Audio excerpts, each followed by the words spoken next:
ଠାକୁର ଅନୁକୂଳ ଚନ୍ଦ୍ରଜୀଙ୍କ ଶ୍ରୀ ମୁଖ ନିଃସୃତ ବାଣୀ ଗ୍ରନ୍ଥ ନାରୀର ନୀତିର ଓଡ଼ିଆ ଅନୁବାଦ।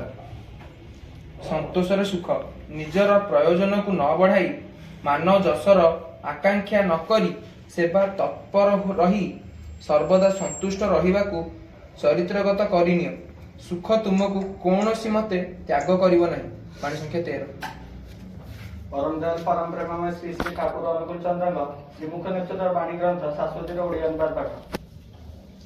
रुग्ण को अश्रद्धा करना, अस्पृश्य करी रखना, तुमर मर्मस्पर्शी सहानुभूति और सेवा सम्यक प्रतिषेधी आचार्य ताकु जेपरी स्नेहदक्ष बुद्धिमतार सहित निरामय करी तोले भगवान आशीर्वाद नंदित करी तोलिब तुमको।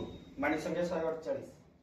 पाणी देखौछंती संतोषरे सुख निजर प्रयोजन को न बढ़ाई मानवजसर आकांक्षा न करी सेवा तत्पर रही सर्वदा संतुष्ट रहिबा को चरित्रगत करनियो।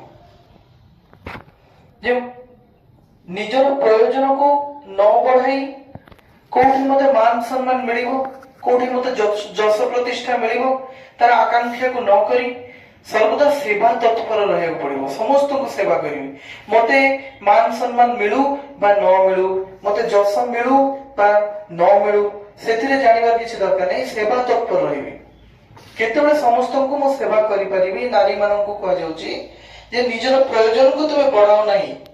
एक तो तुमर प्रयोजन को यदि तमे बढ़ाई दबो केबे तमे संतुष्ट होई परिबनि। जीवन रे यदि एक्सपेक्टेशन बढ़ी गला से लाइफ रे केबे हेले से सुख रहि परिबनि। केमति रहइबो? सब बेले तो ताको एटा नाही सेटा दरकार, सेटा नाही सेटा दरकार, तो एक्सपेक्टेशन जरा जते अधिक से केबे हेले सुख रहि परिबो नाही।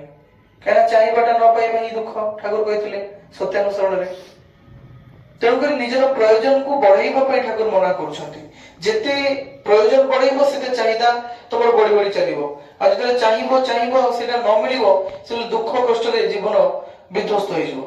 सेते निजर प्रयोजन को न बढ़ाई निजे मान और जसर आकांक्षा न करी सबबेले सेवा तत्पर रहबो कहउछंती। सर्वदा संतुष्ट रहिबाको चरित्रगत करनियो। मते जेतिकी मिलिछि, मते जेतिकी मिलुछि, जहा जहा मते दिया जाउछि, जहा जहा मो कर्म द्वारा मते मिलिछि सेथिरे मु संतुष्ट अछि। सेटा को ठाकुर कहउछंती सर्वदा संतुष्ट रहिबाको चरित्रगत करनियो। सुख तुमको कौनसी मते त्याग करिबो नाही। जे सदा सर्वदा संतोष धन रे धनी हेछि, जा पाखरे सर्वदा संतुष्टि अछि, से कौनसी मते सुख को त्याग करि परिबा। सुख ताकू त्याग करिबानी, काहेकि ना से सुखी मनीष। कारण जहां भी जति भी ता पाखरे अछि से सेतिरे संतुष्ट अछि। बाणी संख्या 13 अध्याय कहउछंती रुग्ण को अश्रद्धा करना।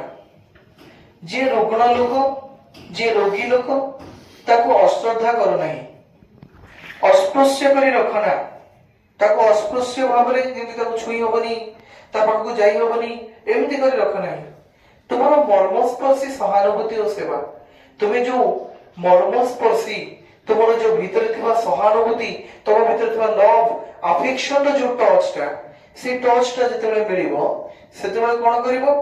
सेवा आ तुमर सेवा सम्यक प्रतिशोधी आचरण ताको जेंति स्नेहदक्ष बुद्धिमतार सहित निरामय कर तोड़े। तमे जेतेबेले ताको सेई जो लव ऑफ अफेक्शन रो टच ताको करिवो, ताको सहानुभूति करिवो, ता प्रति तुमे अति भल पाइबा देखैबो, सेवा देखैबो, आ जहा कोटे प्रतिषेधक भाबरे काम करिवो। जेते रोगर मेडिसिन गोटे रोगी बा गोटे रोगिणा मनीष पाखे जाईकी तमे यदि दुखर कथा कहइबो, जंत्रणार कथा कहइबो, आहुरी ताको ताच्छिल्य करिवो, से सेही टेंशन रे आहुरी बेसी खराब होई जिवो। किंतु जदि ताको अति भाबरे ताको काहे कि थेला ता अवस्था को बुझी ता पाखरे बसी ताको अश्रद्धा करियो ठाकुर मना करछथि। अस्पृश्य अछूत करिकि रखिया को मना करछथि। ताको ता पाखरे जाईकि ता अवस्था बुझो, ताको तमे जेतिकी पारिबो सेतिकी ताको सहानुभूति देखो, आउ ता प्रति मर्मस्पर्शी व्यवहार करो, जोटा कि गोटे प्रकार प्रतिषेधक भाबरे काम करिवो।